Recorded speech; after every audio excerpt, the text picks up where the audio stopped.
Blog Show. Blog Show. Welcome to the Blog Show. Back from a few weeks on the shelf, I'm Mr. Mottram, this is Agent Steins, and we're here to give you highlights from the sports blogosphere. That's right, Jamie, and I'm going to be talking like this today. Why? Well, last time I was on this program, a viewer named Richard, a.k.a. Dick, wrote to say that my voice was like fingernails on a chalkboard. Well, now it sounds highly professional, like Russ Thaler. Did he spend a few minutes with you, teaching you the tools of the trade? He taught me how to use my diaphragm. Yes. Well, I don't think anybody can pay attention to your voice with all the layers of clothing.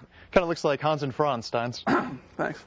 And can we talk about blogs for a second? Yeah, let's bring it right back. I'm sure the viewers missed our hard-hitting brand of television journalism, so let's take them right back to where we started with this music video from the 1986 Dodgers.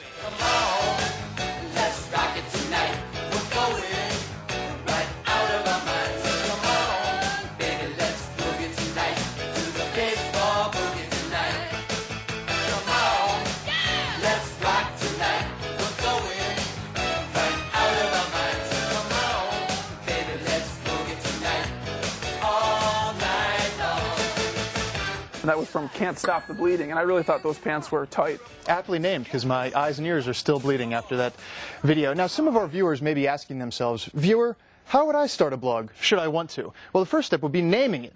And here to help us with that endeavor is the new blog, freshly named Tarico Suave. That's right, and Tarico Suave says that naming your blog is one of the most enjoyable parts of the blogging process. And they gave us some examples, yeah, it's great fun. Examples of names that did not make their cut. For example, HumpTheSchwab.com. Hump the Schwab, and on our Stump the Schwab, there's Kornheiser Soze, The John Daly Show, Yinka Double Dare. I really like Battlestar Grammatica. I think that's nice, but I think Tarico Suave is a nice one in honor of the ESPN broadcast man. Now, one blog that was not so creatively named was the new Marshawn Lynch blog on yardbarker.com. Which clearly should have been called My Favorite Marshawn. Yeah, that's very good, Steins. Right. Well, his first blog post indicated that he's clearly a man of letters, graduating there from Cal or Berkeley. I don't know if he graduated or not. I know he's in the NFL now, so that stands for something. If we could quote him for 1 second, I just can't wait till I get back out there with my bra-bras. Yeah, he said. I think that you actually brushed up some of the grammar there on the Marshawn Lynch blog. I tried. At one point, I think he used 8 out of 10 words that he used were not actual words. I like it because not only is it conversational, but he also left with this parting shot: "Stay solid till next time." And I appreciate that word of advice. Now, the most important thing to Marshawn is staying solid, as evidenced by this video that we saw from the NFL preseason on Kissing Susie Colbert. Define your skill set. Skill set. Oh. I'm gonna say solid. Nah, I'm looking for something better than that. Nah, it don't get no better than solid, baby. Solid. It's quite obvious that Marshawn Lynch is about to emerge as a blogging icon, but just this past weekend, a fashion icon emerged out of Philadelphia. It's Eagles linebacker Takeo Spikes. That's right. We saw this picture on the 700 level blog, who says that Takeo is kind of the early clubhouse leader in the fashion statement of the year. I think some people thought that his inspiration was maybe Frank Lucas from the movie American Gangster. Others thought maybe it was Andy Reid's sons. My man, looking good, Takeo. Switching gears to college football, downshifting, no if you will. I'll give you a ding for the one-liner. Downshifting to college football. The BCS may not like the Pac-10, as evidenced by Arizona State getting the snub, but Blog Show sure does. Here's a look at a couple college football rivalries through the eyes of the blogging community. First one, the Bellotti Potty, named after Oregon coach Mike Bellotti, where Oregon State fans can defecate on the Ducks. And I thought, really, if there's one thing we learned from this college football season, it's that college football does not mix with number 2. Not one bit, especially when you're talking about the Civil War of college football. You know, like teams that are ranked number 2? Yeah, they fall. Right. Okay, anyways, we saw that one on the Beavers blog on OregonLive.com. That's right. Another Pac-10 rivalry, USC and UCLA, and they celebrated this rivalry in an incredibly tasteless way, I thought, by putting the school names on a can of Miller Lite. Yeah, that is incredibly tasteless. At least they can enjoy one thing together. Beer. Got it. Steins. There's no real joke there. I was just saying. So that one on sportsbybrooks.com. Moving on. All right, we've got some good clips for your enjoyment here on the college football tip. The first one is this sideline reporter last month outside of the Missouri-Kansas State game attempting a couch surfing stunt with the student body. Predictably, it goes horribly wrong. Didn't go very well. I'd like to see Chris Miller from Comcast Sportsnet attempt that stunt. I would too, but we saw that one in full on joesportsfan.com, one of the most popular videos of November.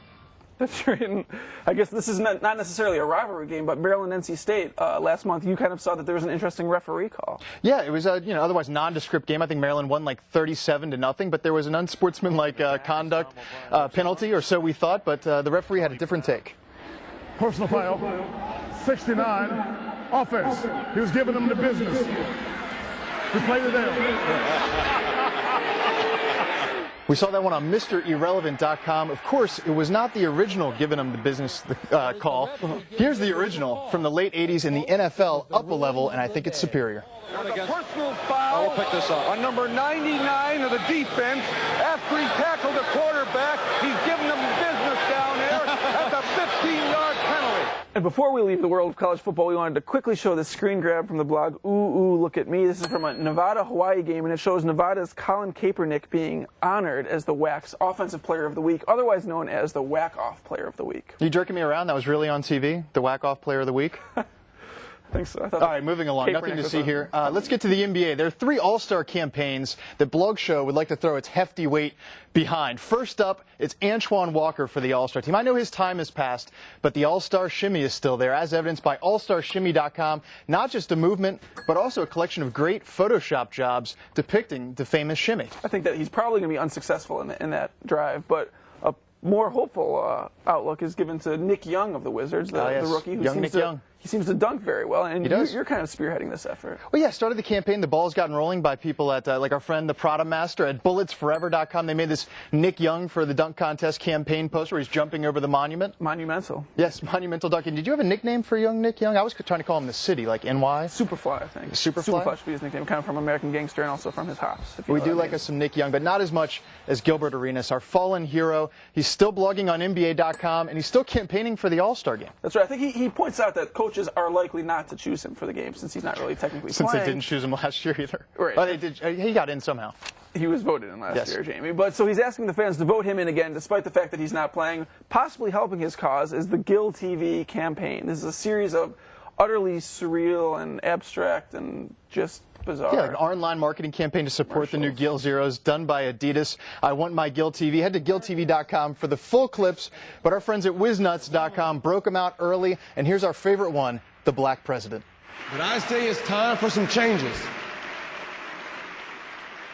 It's time for us to paint the White House black. Oh, I'm just playing. I stand for the basketballization of this entire nation.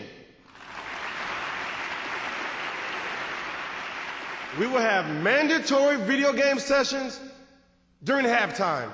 Why? Because I make the decisions.